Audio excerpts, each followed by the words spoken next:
People always ask how I balance my family life with 400 shows a year.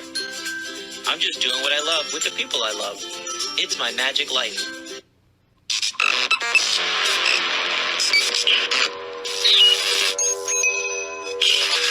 I like Wes Iseli. I like everything about him.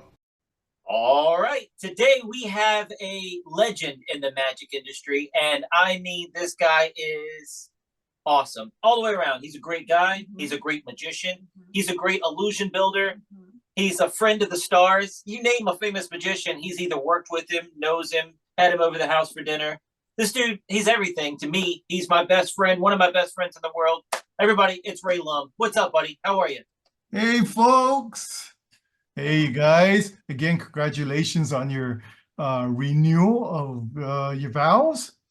Thank you. Dude, you were for us. Clutch time. So if you don't know, Ray's the one that videotaped us renewing our vows. Yeah. And we were going to get somebody from Penn and Teller's staff to do it. But with the, the union rules and everything, they couldn't be there because it was after hours. Something happened and they had to go pack their cargo to go on a trip the next day. Since they weren't wearing their suits and everything was packed up, the union did not have to be there. And so since the union didn't have to be there, she couldn't be there. It was weird. Yeah. So at the last minute, we're like, hey, we need a videographer. Hey, Ray. And we'd already been with you 12 hours that day. Yeah. So your wife isn't mad at us, is she? She just wants to kill you guys. No, I'm just kidding. You can cook for you guys too, huh? Yeah, I did make you cook for us. We went to Korean barbecue. That's he true. cooked for us. I gotta say, you volunteered to cook, which I was told this was my little mini vacation, and I was like, yeah, he wants to cook. I don't want to cook. I don't want to cook on vacation. Great, you take it, Ray. I can't make you guys cook, man. Hey, was that delicious or what? God damn. That whole day was amazing. First of all, we go to your house, and you're like, you're gonna be so excited. You're gonna be so excited. Dude, it's just a magic room. What could be so exciting? And then you're like, all right, take your time going up the stairs. And then after 10 minutes, are you done yet? Dude, we're taking our time. There's still so much to see. We get upstairs. Your magic room is comparable to mine, but has even more magic than mine. And I was just in awe. And you're in your office right now. Everybody can see that. You got your Iron Man statue behind you. You got all those. You even have a Ray Lum figurine, which I still need a picture of. You didn't take a picture of it for me. I still need one of those. Yeah, when I go to Piff's theater, I put that on and I fly over there. It's quicker. That would be awesome. So you had a video years ago. This might have been 2020 of you like prototyping that thing or just getting it. Oh, and when you were like mask down and it went down, and you were like mask up, Jarvis up, or whatever you said. Were you pushing a button, or is that thing really like voice activated? The hand has the buttons. When you go like this, it opens it up. I think I changed it though. I think I changed it where it's a thumb now. So always changing it. How long does it take you to get in that thing? 1 hour. Wow. 1 hour. Yeah. Hey, when you guys were here, you guys bought a lot of souvenirs, huh? Like you guys are all over the place. Oh yeah, love that shirt and the hat. God, that's dope, man. Hey, but when you guys, speak about souvenir, I'm a big souvenir fan, and I bought this when I was in England. It's kind of creepy, huh? Man, it's the England souvenir. It's like creepy how these cups are, Sometimes, it is creepy how they look, It's so funny. It's just a cup. Dude, but he had a cup. For the listeners, he had a cup that his mouth moved and its eyes moved back and forth. Yeah. It did? What the heck? You guys have seen things. It never moved. Can you drink out of that? Huh? Yeah. Can you drink out of that? Yeah, it's these English cups, man. They're pretty famous over there in England. But yeah, they're kind of creepy though, man. I don't know. But yeah, you guys bought a lot of souvenirs. I see you guys like have bags and bags. Yeah, you guys are tourists, man. Dude, we went to Copperfield show after we saw Nathan Burton and all that stuff. We did some shopping that day, and we went to Copperfield. We had to take an Uber back to the hotel to drop off souvenirs, and then take an Uber to see Copperfield. Do you know what 90% of our souvenirs were though? Stuff for our kids.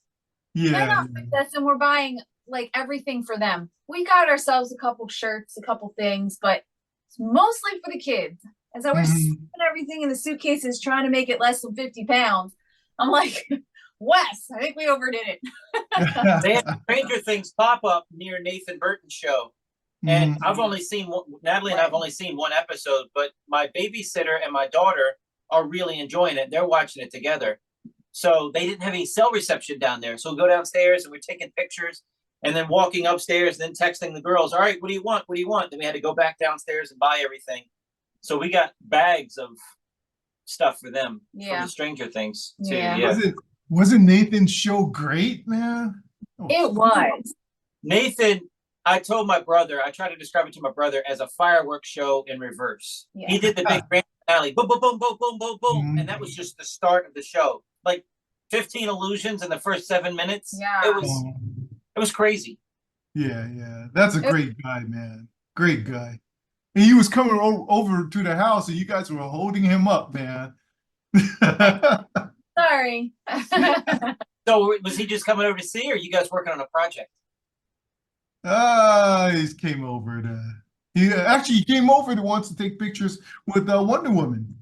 Okay. Everybody wants to take pictures with Wonder Woman. Wonder Woman, awesome. That is an awesome piece of art in that house. Yeah, it really is. Very lifelike. Bruce Lee would be amazing if Wonder Woman wasn't next to him. Bruce Lee's great, but that Wonder Woman is just. Isn't it amazing? It's because they used Gal's 3D scan, like she was there and they did a 3D scan. They got that's why you guys were so close to her. You could see the mole and everything because they did a scan, a life scan. So Bruce, if you notice when you walk up to Bruce, is kind of, you go, oh, okay, it's Bruce, but then you can't, there's still details it's not captured. But it's good, but it's not like Gal. I guess that's why everybody comes over to go, oh, I want to take pictures with Gal. Like Kevin James was over, he goes, oh my God, this is amazing. So bringing up Kevin James, I was thinking about this earlier today. I was watching a Jeff Hobson interview. Does Jeff still live near you, or is he? No, he moved back to LA to run that club. Okay. I was wondering. So what else you got going on? What's going on in Ray Lum's life? Oh man, there's so much stuff in the shop. I was so excited to get this Owen coin ladder in. Oh my God, I always wanted one. And you know what's funny? When I worked at Owen Magic for like 2 years, I kept saying, yeah, I'm gonna buy everything. But I never got the chance to buy everything. I go, I'll always be around. I'll just buy it later. Next thing you know, they closed their doors. And now I'm like scrambling, trying to buy everything. Now I'm like buying everything I can see that's Owen Magic. So Max at Hocus Pocus got me a coin ladder from Owens. And it was kind of beat up. Everybody says, oh, it looks fine. So when I got it to the shop, it had like holes drilled into it. It's like really scuffed up. It looked like it'd been banged up. So I took it apart and getting it polished, getting it redone, and I'm gonna post it when it's done. I didn't like that blue. That blue is like the typical Owen Magic blue. Never liked it. But that's the typical Owen. If you're yeah, you'll make it better though. I can't make stuff better. I keep it the way it is because I'll mess it up if I try to do something. Oh, it's not easy. Everybody thinks it's easy. They look at a prop, they go, oh, that looks easy. I tell everybody, when you say it's easy, it's hard. And then when people say, oh, it's hard. No, it's easy. So it's the other way around. Nobody thinks about that, you know. And then when it's easy, it costs more. And then when it's hard, it costs less. It's weird. It's a weird, but that's the fabricating world. So with the Owens coin ladder, is it plexiglass or is it glass that it's Glass. Glass. Glass. Yeah. Yeah. That was all right. That wasn't Yeah. scratched up. You didn't have Well, to- it's chipped in a few places, but I think I'll cut new glass for it. So I'm just going to revamp the whole thing. It's going to look like $1,000,000. But oh, it's amazing, those coins, the Owen palming coins. You know, if you find them online, they're $30. I got 70 of them. Man, Wow. you imagine that? I got So some Abbott's coins. I don't have any Owen. you need an Owens coin, man. Those things are nice, man. But So when I was at your house and I left and I'm trying to take it all in, trying to remember everything I saw. The arm chopper you used was the electric chopper. Where was that at? Was that in a box downstairs? That was in the shop in the ATA cases. In the Yeah. ATA. That's why I didn't see it. It was in a case. Okay. Yeah, yeah. There is so much stuff in that shop, huh? Now who made that one? Collector's Workshop. Collector's Workshop. Okay. Yep. Yeah. Yep. But I revamped that too. So for the fuller show, I kind of added blockers to it and added some stuff to it so they can film it from the side and yeah, I give it my touch on it. That's so awesome. So That's crazy. I'm gonna add some pictures to the Facebook group about Ray Lum. I've already put him up when we talked about him for our Vegas recap, but I have some others. Like he has you can see behind him, he's got all that Marvel stuff, but he has Ant-Man formula. Oh yes. With the PIM particles and everything, and he's got it. He's got. I guess you have like a laser thing that carves in the middle, and you have all these signs, and everything is. Oh yeah. Everything is displayed perfect, and you sign it. I'm walking down your hallway, just taking pictures of your friend art. It was just amazing. Oh, I'm all into details. You know that. You know, that's a part of. I guess it's part of getting trained by Tommy Wonder and work at Owen Magic. You want to be so perfect, you know. So everything, my whole life, you know, I wanted to be perfect on everything. That's why you guys, you know, got the full walk around. You kind of can see everything so perfect, you know. Like, oh, I didn't show you my pantry, you know, like. All the cans are in perfect order. It's all like organized, like alphabetical order. That's really too much, huh? I think Natalie will appreciate that one, huh? I would appreciate it. It is not how it is in my house. I try to organize our pantry, and then you know you got a 12-year-old and a 20-year-old that go in there, and it all ends up everywhere. Yeah. When you have a bunch of kids, it's hard, but there's no dust in my house, boy. Now, who does that? You or your wife? Both. We're both clean. We're both clean freaks, you know. Oh, see, I got to get Wes on the Dustin train here. He turns on the thing, and the Iron Man does it for him. That's oh yeah. Yeah, Jarvis cleans the house. Yeah, that's it. Well, look at my shop. You guys been in the shop, you know. It's constantly grinding, dust everywhere, and then Kevin James comes over. He goes, how come this place is clean all the time? I go, well, you know, I tell people when you finish a job, how hard is it to get the vacuum cleaner and the blower and clean up everything? You take half an hour after the day shift and you clean up everything. You vacuum and clean, and so I don't get my Carnival of Wonders prop dirty. Dude, I had a couple people compliment. They were like, that trick was so awesome in the show. I can't believe you got to be in it. That was so awesome. What a great trick that was. Oh, I always loved that thing. I always loved that thing. And I always wanted pieces of Carnival. And then my buddy Joey Gertner Cheney, he's a main consultant for Piff the Magic Dragon.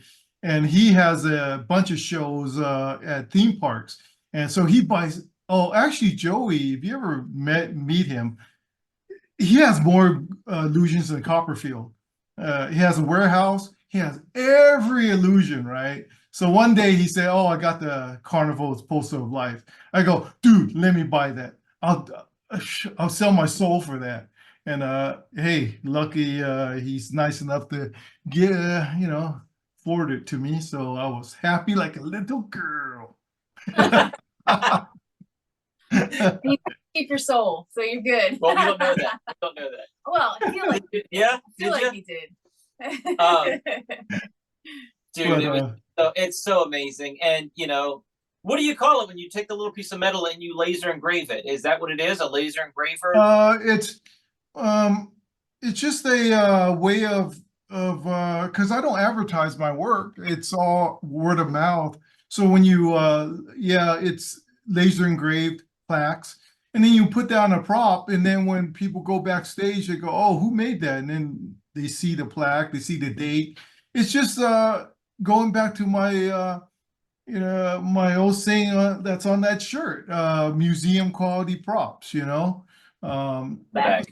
I always want that museum quality prop, like you want it to be so like for example, Lamborghini sells you a car. They give you a Lamborghini kit where they give you the car, the little small car, and they give you like all this stuff that goes with it, and yeah, they give you a plaque too with the key, and so I just want to follow that, So hey, when you're in the shop, tell them about the spiker, a lot of people who saw pictures of it, they go, "Oh, how good is that?" I want give them your testimonial because you walked up to it. Yeah. All right. So there's a part of something in your shop you showed us that I don't want to say on the air what we saw, but amazement. So you said you wanted to be like a close-up trick. You could view the illusion as a close-up trick. Like you could be right on that thing. I was 6 inches, 8 inches away from it, and I was in awe. I don't know how to say it. Natalie was the same way. Amazing. There's no way you could tell. You guys Right. I even took the steps and had you microscopically examine it, and that's my secret. I'll tell you, everybody right now, that's my secret of building. And nobody's figured out the formula. The secret to my building is you have to build where you can have somebody stand in front of it 6 inches, 5 feet away, and it has to look deceptive. If it doesn't look deceptive that close, you suck. So I challenge anybody to build something that close and be deceptive. Now you take that and you put it on stage. If it looks good close up, imagine on stage with the lights, now it's this small, Yeah. And then plus the math, the U channels, that's kind of like my trademark with the perf. I kind of try to put my trademark to it, which is using perf and U channels. U channels has this way of if you light it right, it just makes it more smaller, and nobody thinks of that. Everybody uses flat bar, and they just keep it flat. And when you use flat bar, it reflects the light and it doubles it. Nobody ever. Yeah, damn! I'm giving away my secret. You're not giving away anything.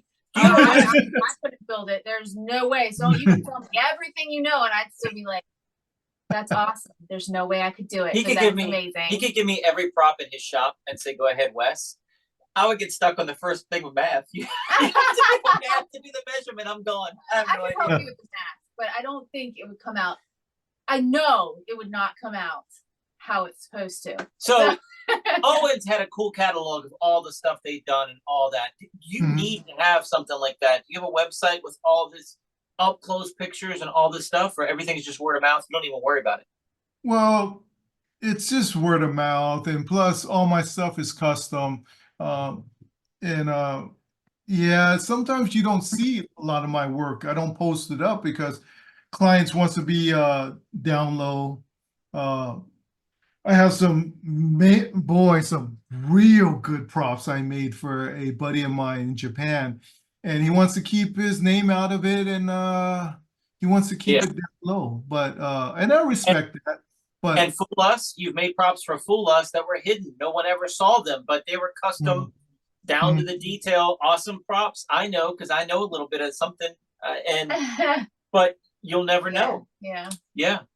It's fun. It's fun taking something, and then what's funny is like people don't see the steps from beginning of the R&D to the finished product. Like Ozzy Wynn's table from the beginning, how much revised drawings he has to go through to get it to where it is now. And he still changed it when he filmed Fulla. So, but that's the nature of fabricating. There's so much changes. Kevin James would tell you the same thing. He comes up with something, he brings a drawing over. Next thing you know, there's some changes here, and then there's more changes. Piff is a great example. In his book, if you ever read the book, there's so much changes and some great ideas. It's part of the whole industry. People cannot just take one thing and just stop from there. You gotta keep going with it and changing it. And people who are pros, they understand, like when people complain about the price, they go, "Oh my God, is that much?" Well, you stop here. Yes, that much here, but then if you want it to get better and better and better, it's gonna be this much, from, let's say, $100. Wait a minute, it had to be $80,000. How? Well, all that R&D right here. It's just so much work to get it there. Kevin James and Piff is a great example of people who know their stuff. Piff is a great example of so much R&D and struggles to get from here to here. It's funny. Let me tell you a story of the Lumball machine, right? So he wanted the Lumball machine. You've seen it on at the show. He wanted the Lumball machine up at the Flamingo show. So since it's a big showroom. Hold on, wait. Tell everybody what a Lumball machine is that isn't full-time magicians. They might not know what a Lumball machine is. Okay, Lumball machine is the most controversial prop of mine that got knocked off so many times over and over. And I'm the original guys who came up with that. And a lot of people will beg to differ, okay? But I know that I came up with it in 1989, I think. And then somebody else, I'm not going to name any names, used that FISM and called me a knockoff artist. But hey, this guy knocked off Jim Steinmeier and knocked off other people, and he's a bad guy. So my reputation, hey, look at my reputation. I try to get rights for everybody. I rally for rights to get all the creators paid, and I work with the top people. Well, this guy worked with nobody. But I get people rallying behind him saying, "Oh, he's the one who did it." Well, we're not going to get into that, but I just want to say that I came up with it. Johnny Thompson witnessed it. Tim White, from the original guy from David Copperfield's crew, witnessed it. So, I got two legends that witnessed it, and then this guy, no witness. So there's the argument right there. And a lot of people saying, "Oh, I'm a liar." So, hey, this is 1989. We didn't have cell phones. I remember when I was on tour, I had to run down to the lobby to call Johnny Thompson, ask him questions about, "Hey, anybody came up with this?" And, if we had cell phones and social media, everything would be easier, but we didn't, right? Yeah, so we didn't, we had disposable cameras back then, So I wish I had a cell phone. I would have tons of pictures working with Sigfried Roy and being next to Tommy Wonder, like the story with the little tiger licking me, and I would be going like this with a selfie, but what's all you can do is rely on legends that's still around to vouch for you. But other than that, okay, the Lumball machine is a ring and gumball machine. You vanish a ring and make it appear inside a gumball machine. That's been my idea when I was on tour in Japan. A promoter said to me, Japan is so unique, it's amazing over there. It's like Willy Wonka and the Chocolate Factory on these stores, right? So make a long story short, I think I talked about this on other interviews, but the promoter told me, hey, let's go to this store since you want some. I love mango soda. And I go, yeah, where's the store that sells that?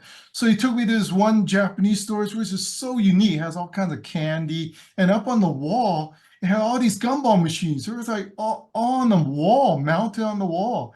And I went, what the heck? I go, what if I want to get some from that one, you know? But it's for display, but you can use the bottom level. So, but I stood there and I looked at it. I go, hey, something about a gumball machine, but that was in my head. So I kept that in my head, and it stuck with me. You know, it's like just stuck with me, and I was infatuated with the gumball machine. So I remember I was doing origami that day. It was for a big show, and I was doing origami, and I was turning the origami around, and boom, it just hit me. That ever happened? Because you're an idea guy too. So you ever like perform or just you're in middle of nowhere, and then somehow an idea just go boom.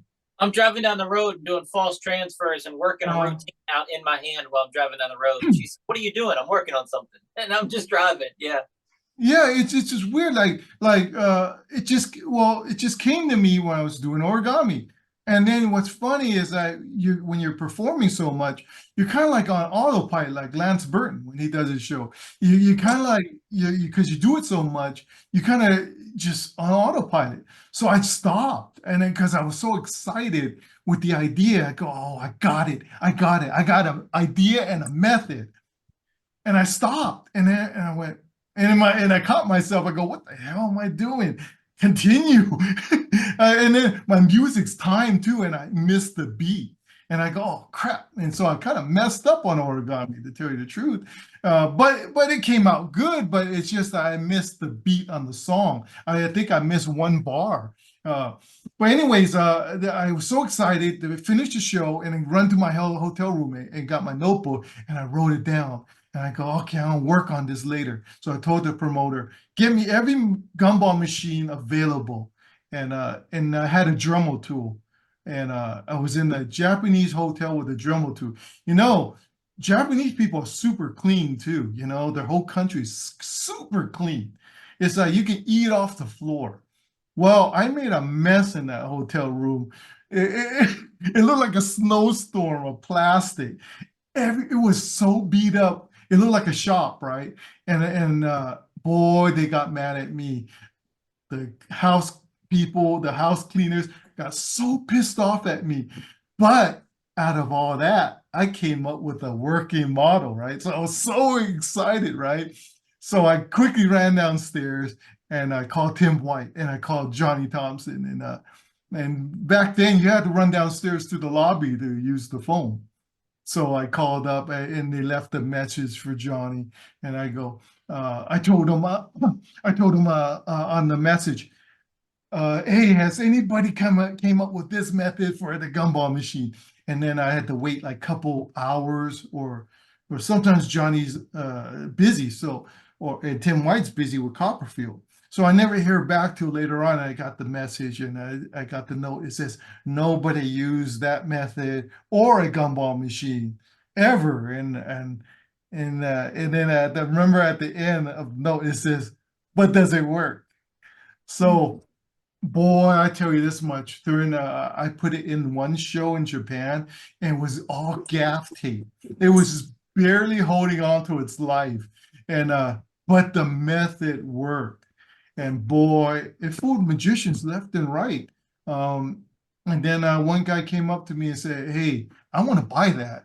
I go, I don't know. It's kind of embarrassed for it. And I was really embarrassed because it looked mangled. You know how all prototypes look. It just looks terrible.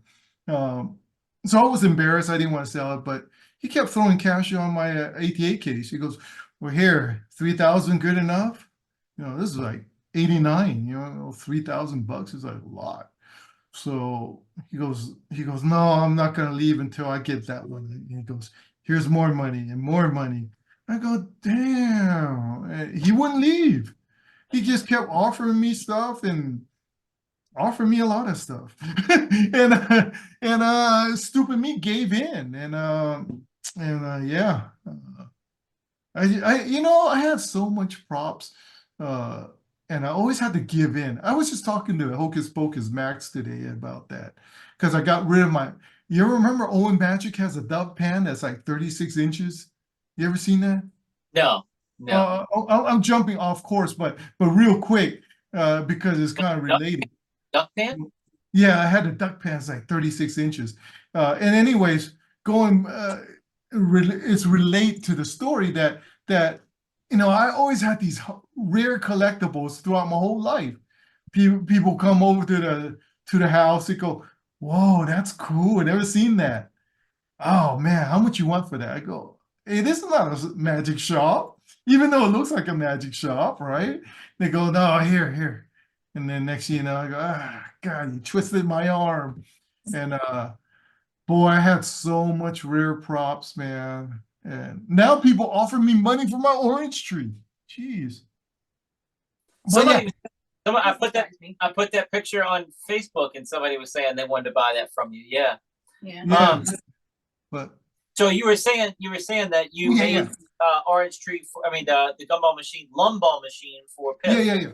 Sorry, got off track for a little bit because just thinking in my head that I used to have so much stuff, and then people just keep offering like the gumball machine. Came up with the idea, the lumball machine in Japan, used it. Next thing you know, everyone wants to buy it. Next thing you know, I started a wildfire, and this guy bought it. Make a long story short, the guy bought it, showed other people. Next thing you know, people came to me and say, "Hey, I want to buy that." And it kept going on. It's like a wildfire. It's like your trick, you come up with something, everybody wants it. Now, shoot. And then when you get out there where it's selling so good, they see it, then they knock it off. And that's what happened to me. Uh, actually Johnny said that. You're gonna get knocked off, right, kid? Excuse me. I don't know about have you talked to Johnny back then? No, I never got to meet Johnny. No. I was excited when I got hired at Carbonero because Johnny was on season 1. And I was like, I get to meet Johnny Thompson. They're like, no, he was just on season 1. He's not here. And then I go on Fool Us, and I'm like, yay, well, he's a consultant on Fool Us. I get to see passed away from when I got offered to go. By the time I got there, he passed away. Johnny was great, man. Johnny and Teller, I think in the world, those two knows everything about everything. That's why I always go to Johnny. I go, "Johnny, has anybody seen this?" And Johnny was a great person to be right there to see that my method was the first one. And and then people call me a liar. I go, "Well, you're calling Johnny a liar?" So it's just funny how, and then now look at the world now, Wes, you look at all the knockoffs that's out, as you can see it. Now the industry's funny, back in the old days, we used to have to track down old timers. With me, I tracked down Tommy Wonder, Norm Nielsen, Channing, and Lee Grable. I always have to like go where they're at and bug them backstage. Hey, I'm Ray. And then they look at you, what the F are you? And then I go, "Hey, I wanna learn from you." And luckily I was close to Tommy, and I used to tell these people, "Hey, I'm Tommy Wonder's buddy." And "Oh, really? Hey, come on." Like Channing, well, I met Channing through Norm Nielsen, but yeah, back then you talk to the old timers, they help you out. Now look at the industry. Now you got exposure. It's just terrible, and knockoffs. You didn't have, we had knockoffs back then, but now it's just got really out of hand, But well, I sell downloads through Murphy's Magic, and when you get a download, it doesn't immediately go to you like it used to. It takes about an hour and a half because they have to put like coding system on it. So if I sell you a download, it's got your name on it, in the back end. So if you sell it to China, then it's going to have your name in the metadata or whatever.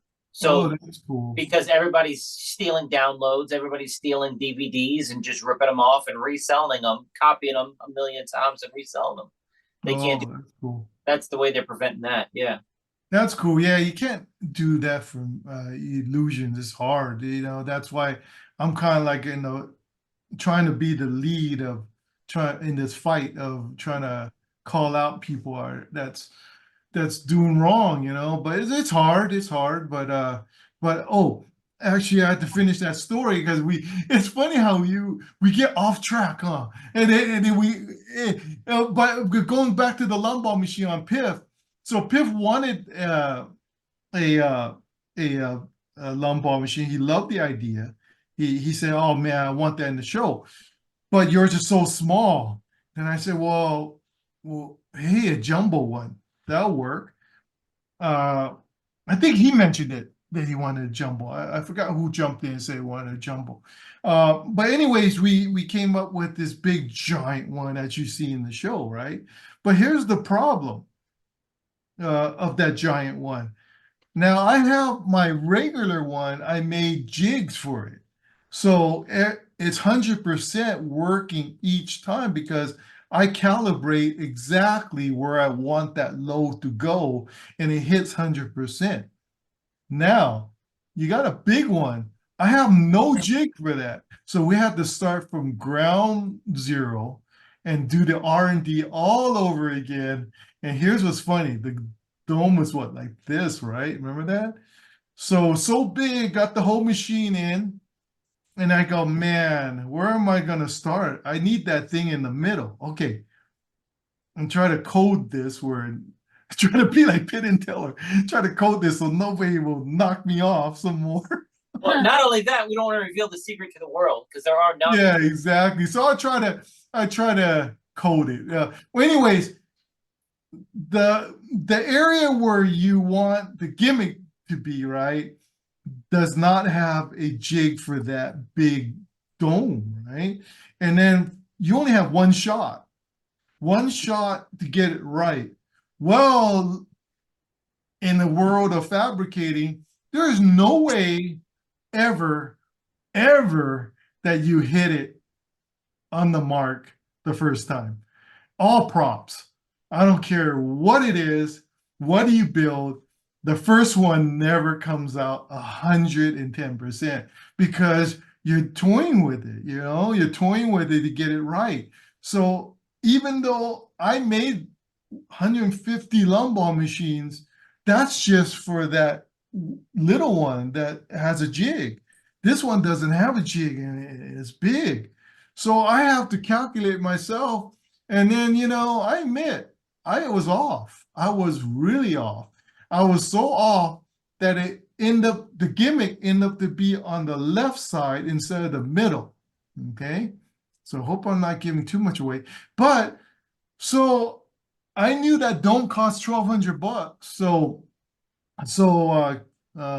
Piff came over and said, and I was like looking at it, and I was so disappointed in myself. I go, hey man, I made a mistake. I told him, like, I made a mistake. I'm gonna buy a dome and I'll recalculate it and redo it again. He goes, wait a minute. He kept looking at it like this. Wait a minute. You don't know where I'm gonna put it yet, huh? I go, no. He goes, actually, that's the exact area I wanted. I went, I went, whoa, are you serious? But it's just weird how that area was 110% where he wanted it. And, you know, it's a story of my life, man. And sometimes it went from a foot wide, a foot square rectangle to 8 feet diameter. I mean, it's a big difference. What is the difference? No, we're talking about the gimmick. I know, but I'm talking about the globe. So I'm talking about the globe of the gumball machine. It's listening. You're putting your hands down. Audible. 8 feet, but it's. You guys seen it? It was like what, 4 feet? Yeah, that's what I'm guessing. So you think it went from 8 inches to 4 feet, or a foot to 4 feet? just know that, let's say the dome, you can picture it like that. It's bigger, but let's say it's like that. It's supposed to be here. Well, the lumbar is here, but it end up over here. Yeah. So I don't know how. I fell asleep or something. Uh, I don't know how that math went wrong. And boy, sometimes, boy, I'm telling you, in fabricating, sometimes you go, well, why did I do that? You know, but we're all not perfect. You know, I welded something wrong the other day, and I said, "What the hell? Why is it backwards?" You know, so sometimes you make mistakes. I admit it. I make mistakes. We're all human, you know. Yeah, you know how to But fix, and you know how to fix them good. I'm telling you, we looked at that prop. We looked thanks, at that other stuff. Flawless work, man. I mean, that's the thanks. stuff. That's the stuff you're showing off. You don't sell your scraps. You don't sell your stuff that you Well, prototype. what's You get it. I think Alan Zagorski at Owen Magic said it the best one time to me. He said, you know what's a good fabricator? Is a fabricator that can hide their mistakes. Exactly. Yeah. Or So, you know, get it behind you so you don't have to do it anymore. You know what I mean? Get yeah, that. I Get mean, that out. yeah, for example, um, um, if I made some wrong holes on a aluminum, if I drilled it wrong, you have to know how to re-weld those holes and grind it back smooth so nobody sees it. And that's how you fix your mistakes. Wood, if you make well, wood and aluminum is if you're just starting, you can always cut a new piece. But if you're so into it already, you have to either fill it or re-weld the holes. Wood, you just refill it with Bondo and then sand it and then repaint it. But you have to learn to hide your mistakes. But I tried not to make that much mistakes. So you don't have a catalog. A lot of people come to you with their original ideas and you workshop it and get it done for them. But you do have licenses to do a lot of different things. Your Fogel's billet hammer, your levitation, that levitation. I don't know how to explain it without giving everything away. Where I just Oh yeah. levitate Natalie, boom, it's just right there in front of me. Oh, the impossible levitation. Oh Yeah, my God, that yeah. you know, I'm glad you touched on that because the inventor, so he came to me, and again he ran into that problem too. He in Mexico he showed it to somebody. Make a long story short, he showed it to somebody. He asked. He never met me or know who I am. But then he found out who I was down the road. But before he found this one guy and said, "Oh, I need you to help me make this." Well, the guy took the idea and then knocked him off, and poor guy got knocked off, and you know the same old song, right? So he saw how I was like taking care of. He said, "Oh, you took care of Andre Cole, you took care of Mark Cayley." He sees all that, so he goes, "Oh, here's what I have," and he speaks Spanish, so I don't understand him. So I got Lupe. Lupe Nielsen knows how to speak Spanish. So he came and then we had a meeting with Lupe and Angelo, that's his name. And he made a sample for me. He brought it over and put Lupe on it, and right in front of me, I said, "What the?" You know, see, you saw the videos; they're amazing, right? Uh, of this, his partner did it in front of Bellagio. He did it in a hotel lobby. You know, seeing the video, hey, you go, it's cool. But then when you see it 6 inches in front of you, and you know how it works, you go, how's that even possible, right? So I was just sitting there in his hotel room going, and then Lupin was on the thing and said, how is this even possible? We're both like scratching our head going, oh my God. And then I was like happy like a little girl going, God, you chose me to build this? I'm going, damn, this is, you know, it's like the same feeling I got when I got hired at Owen Magic, or the same feeling when I got on stage with Sigfried, just to tighten up some bolts, you know, like you imagine that feeling, dude. It's like that feeling, you know, that high. And he goes, "Yeah, I chose you to build it." I'm going, and I looked at the thing. I go, "Hey, I got some improvements." And he goes, "Great, great, let's do it." So I take care of the rights for him. I police his unit, just like every other creation. Like now I got Andre Cole's, Angelo's Impossible Levitation, Andre Cole's Squeeze Box and Head Mover, Mark Kalin's Spiker, of course, his poster printer. What else did I got? God, I got a list of people. So the spiker is the stairs with it. Is that all one unit, or is that two Yeah, different? it's all one unit, of course. Yeah. Oh, wow, wow, wow, wow. That spiker was amazing because Mark Kalin was nice enough to send me his original David Mendoza unit over to the shop, and I get to Xerox it inch by inch, and that's why it came out like that. But again, I added my own touches to it to make Well, it. even where the rods go through, the spikes go through, you added little guides for everything. Oh yeah, yeah, yeah. Not just chunky throwing it through. Everything's just perfectly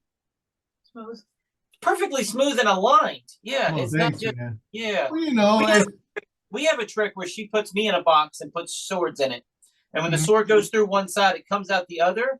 There's a metal ring, and the sword will hit the ring, but she's on the other side. She doesn't know, and she just keeps stabbing, and it's bending that piece of metal. But you don't have that with your spiker because everything is just perfect. Yeah, yeah. I don't know. You have to be. Yeah. You have to be if you're charging $45,000 for the prop, you know? Yeah, So. well, my two were on order. Don't Hey, forget. that thing is hard to build, man. And you know, and like all my stuff, I make sure that the designer get the rights first before we even build. Before that even before materials get bought, the creator has to be paid first. Like the Impossible Levitation, I make sure the creator gets it first before I start building. And that's a good So I have a video of the Impossible Levitation I can put on the Facebook group. Mm-hmm. What about your version of the spiker? I don't want some knockoff version. I want your version of the spiker that I can show people. Your hammer that you just came up with recently. Do you have anything to show that? Oh, the hammer was a lot of people like the frugal. Frugal. I always say frugal. That means cheap, huh?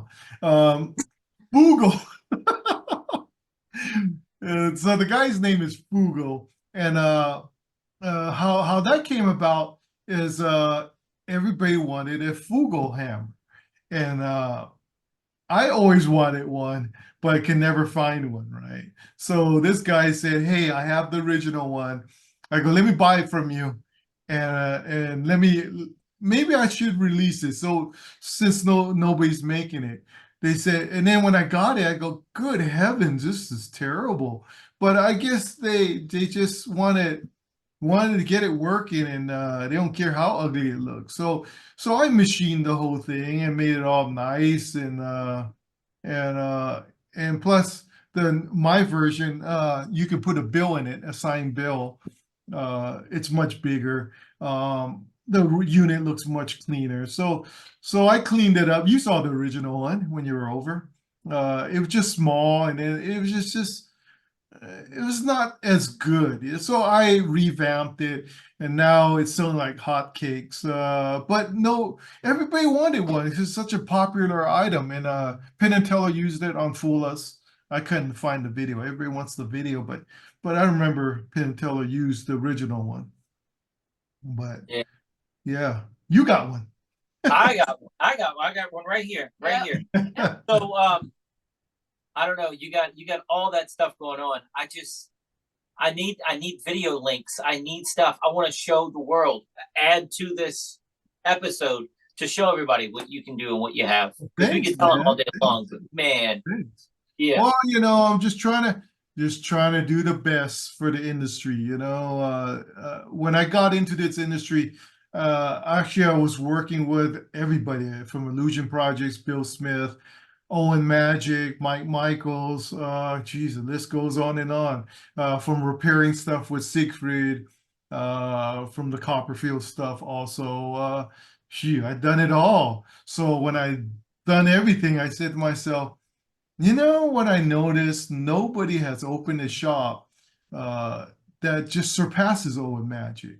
Um, but I don't want to be like Owen Magic and just do everything. Like Owen Magic has the ball bases to uh, every little close-up item, dove pans. I don't want to do that stuff. I want to do custom stuff, like stuff you see at a museum. I want to take a prop and just go, hey, this belongs in a museum, how it looks.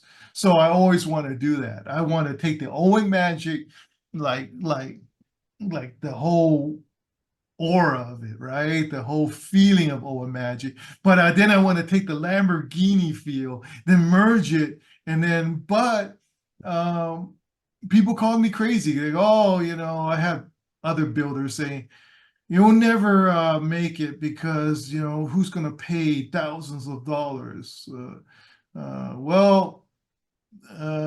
made stuff that costs hundreds of thousands of dollars. And I don't need every client in the world, but I need clients that just appreciate my work, Artists, for example, you don't see everybody owning a Bansky, right? Right. They just want to make art where people appreciate it. Like not everybody's going to afford $100,000 Bansky piece, That's me. Well, I just want to create art and create a legacy with my prop, and then and have people appreciate it. I don't want people to say, "Oh my God, that thing costs how much?" I don't want those guys, right? Uh, Lamborghini is and Lamborghini Rolex. You never see a commercial. You never see a commercial. They just sell things on the down low, right? Because hey, they know their stuff is good. Not to toot my own horn, it's just that years of being a performer and working with everybody, I merge all that together, and try to be the best of the best. And when you try to be the best of the best, you sit back and look at, okay, how do you become the best when I open KMD? Okay, let's take care of the creator. Whoever gives me their work, I want to take care of them first. That's why I'm always so strict about knockoffs. How I don't like it. You see that on my social media. I don't really appreciate that. Knockoffs and knockoff performers. That exposes stuff. It's the art. It should be kept in a higher level. These old timers, like Channing and Tommy Wonder, if they're around, they'll be disgusted, Norm Nielsen used to look at it and say, look at these guys, So you guys, like, if you guys are listening, respect the art, pay the creators. Oh yeah, that's another thing. When creators have something, people go, whoa, how come you buying everything? Well, I appreciate everybody. I support everybody. Everybody that has something out that you see on the market, I'm buying it. And people sometimes they give it to me, but I go, no, I don't buy it. Hey, I bought your thing, right? that's how we met. That's how we met. You bought the Dude, original version of mine, look at that. which wasn't discounted. Exactly. And we became fast friends. I mean, like really fast. I think we had a 2-hour conversation that night. I went over to your house and I saw a Fool Us Winners trick on your display shelf. Mm-hmm. And I was like, wow, they're making them in your colors because that's that black and yellow hat. Wow. You're like, no, I bought it from the guy. He's really great. He was good. It's a good idea. I really like it. But I customized it. I made it in my colors. But I mean, it was so many things that was brand new, still in the box. You haven't even opened yet. Mm-hmm. You showed us so many toys and so many things that just came out in the past 6 months. I was dumbfounded. Wow, I have wholesale with magic companies, and I still can't keep up with Ray Lum. But let me get back to one more thing before you say anything else. You can say how badass you are. You can say that you're a Lamborghini. You can say this. You have to say that because it's your business. But let me tell you, I can back it up. I have seen your props up close, dude. Phenomenal stuff, man. Yes, Lamborghini. Yes, Timex. Let me say it. Don't you say it Rolex, when I'm not Timex. Timex. Sorry, that's different, isn't it? Yeah. Did you say Timex? Sorry. Big difference. Sorry. But dude, let me just say your stuff is fantastic. When I am that close to that prop, and I don't want to say what prop it was, I don't want to hint any more than we've already hinted. And I'm a magician. She's a magician. We know what we're looking for. We've seen this 1,000 times. We've seen awful versions that are so obvious you can see it from across a parking lot. And we've seen good versions. We've seen Copperfield's versions. We've seen other people's versions. This was the Lamborghini version. Yeah. I was dumbfounded right there. I was like, no, you're missing a piece of that. What else is, you're like, Where's no, the rest of it? it's all there. It's all there. Amazing, dude. Amazing. Thanks, man. Thank you, dude. What is the hardest or most difficult or most challenging illusion that you've made? The truth, God, all of them are. Something small, or it could be something big. I'm just saying the hardest. Actually, 100%. A client in Japan wanted me, even though I can't show it, at least I can talk about it. He wanted me to recreate a lot of Tommy's stuff. I think I can talk about it, but I can't show it, I think. Okay. But don't get in trouble. Don't get in trouble. I saw a video of you and shoot, he just moved to California. Jeff Hobson doing the Tommy Wonder watch box. Yeah. That was good, but I think all the stuff I recreated for a client in Japan is all the Tommy Wonder stuff that I can't show. And then another teapot thing I made was the most challenging and the most hardest thing ever. And I'm so proud of it. I'm super proud. The client was excited, overjoyed, because he gave me that challenge. And he even said, I don't know if anybody can do this. And I looked at it, and honestly, dude, I'll tell you the truth right now. I admit, on camera, I looked at it, I go, oh, damn. I don't know. I sat there, well, oh my God, this is challenging. But I did it. Every prop. There was like 6 props, I think, including the teapot too. And I can't elaborate on that, but all the stuff is so advanced that it was super advanced, and the client just was overjoyed. That's all I can say. But I wish I can show it. It's like one of my best work, but out of respect for the client, I can't show it. But boy, it was so.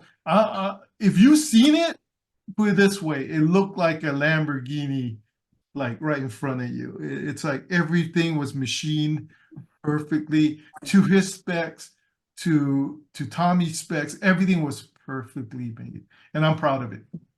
So can you rattle off a list of clients that you're allowed to rattle off? Oh my God, where does it end? You got Kevin James, Piff the Magic Dragon, Dan White, Blake Voigt, Paul Gertner. Let's see. Oh, geez. Inro Lee from Korea. Copperfield, Sigfried Roy. Sigfried Roy, great. Those guys, oh my God, dude. You know, should I tell them the story about Sigfried Roy? Remember that I told you guys? Maybe the extra. Make that the extra. She said we're running out of time. You have to make that. Oh, okay. But the Sigfried Roy story was just so amazing because story for the Patreon extra. Oh, okay. Okay. Yeah. Because I think, you know, in history, even meeting Channing and Norm and Tommy, I think Siegfried was like the gentleman of gentlemen.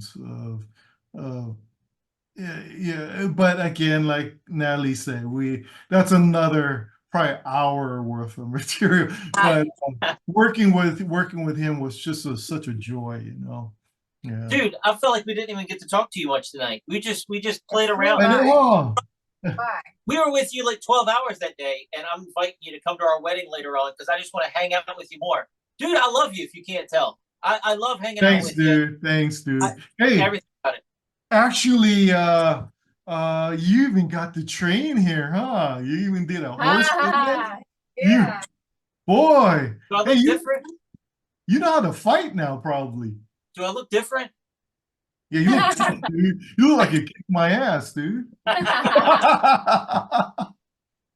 He sent me a video of a 12-year-old little girl doing that today. I said, that's what I did, didn't it? You see that? That was amazing. That kid was all over that thing. Well, it was a wooden dummy, and that kid was all over it. Yeah. I can't do that. I'm No. getting old. I can't do that. I only can do the basics. But you get up like 5 every morning and work out and do all that every morning.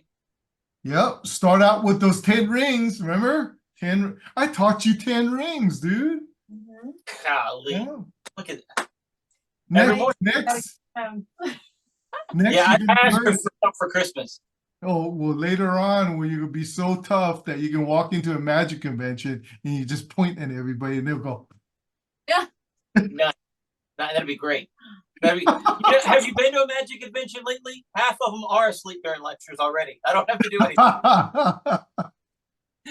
Ray, we're out of time, dude. Thank you so much for everything tonight, man. We love Thank you, you, dude. Thank you. Send me everything you can. Send me any clippings you have for the hammer or any advertising, and I'll put it on this, man. We want to promote the heck out of you. We love you, buddy. Yep, for sure. And then again, you want to see testimonials of my stuff? I have a testimonial reel that's on my site too. You guys seen that, huh? I'll get that. I'll download it and put it on the Facebook group so everybody can see links and send them to that thing. Cross promote it, man. Yep. Cool. All right, dude. Hey, nice background. Kind of looks like you're upstairs right now. I upstairs. I'm in your house right now. I know, huh? So the orange tree is right over there. Yeah. I see you looking at it. Mine's a little withered. Dude, thank you so much. You guys have been great, man. You're the best. You're the best. I can't wait to get back to Vegas so we can hang out again. I had a great time that day. Definitely. What a fantastic day. Definitely. I'm glad you guys enjoyed yourself. I'm glad I helped you out on your vows, and it was a fun day, man. It was. It sure was. It really was. Very memorable. Yes. Thank you. I'm still tripping that you guys never tried Korean barbecue before. That was the first time. Now we have. You took us to Piff show. It You was took us to yummy. Piff show, and you were like, "I made that. That's my gumball. I made that. Look, when the box opens, it glows. I made that. I loved it. So awesome. You guys are great, man. Thank you so much. And practice your 10 rings. I promise. The only thing we have left to say is, see you next week. Check us out online at wesisley.com and patreon.com/Wes_Isley for behind-the-scenes videos, blooper videos, never-before-seen footage, discounts on merchandise, magic trick tutorials, and more. That's Wes Iseli, spelled WESISELI.